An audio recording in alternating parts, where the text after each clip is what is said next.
ஜெர்மனியில் டாஷ்பேண்ட் நிறுவனம் அதன் இருக்கை முன்பதிவு முறை தொடர்பாக வாடிக்கையாளர் விமர்சனங்களை எதிர்கொண்டு வருகிறது. பல ஆண்டுகளாக இருக்கை முன்பதிவு கட்டணங்கள் பெருமளவு உயர்ந்திருந்தாலும் இருக்கை தொடர்பான சிக்கல்கள் தொடர்வதால் பல பயணிகள் அதிருப்தி அடைந்துள்ளனர்.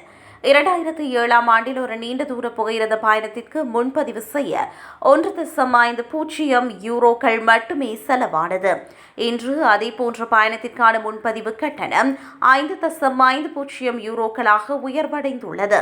ஜெர்மனியில் ஏற்படும் பொருட்கள் சேவைகளின் சாதாரண விலை உயர்வுகளை விட இந்த உயர்வு மிகவும் அதிகமாக இருப்பதால் இந்த சேவை மிகவும் விலை உயர்ந்ததாகிவிட்டதாக பல வாடிக்கையாளர்கள் உணர்கின்றனர். பிரான்ஸ், ஸ்பெயின் மற்றும் இத்தாலி போன்ற நாடுகளில் பயணச்சீட்டு விலையிலேயே இருக்கை முன்பதிவுகள் சேர்க்கப்பட்டிருக்கும் நிலையில் டாஷ்பேண்ட் நிறுவனம் இதற்கு கூடுதலாக பணம் வசூலிக்கிறது. இதனால் பயணிகள் பயணச்சீட்டிற்காக அதிக பணத்தை கொடுத்தாலும் புகையிரதம் நிரம்பியிருந்தால் நின்று கொண்டே பயணிக்க வேண்டியிருக்கும்.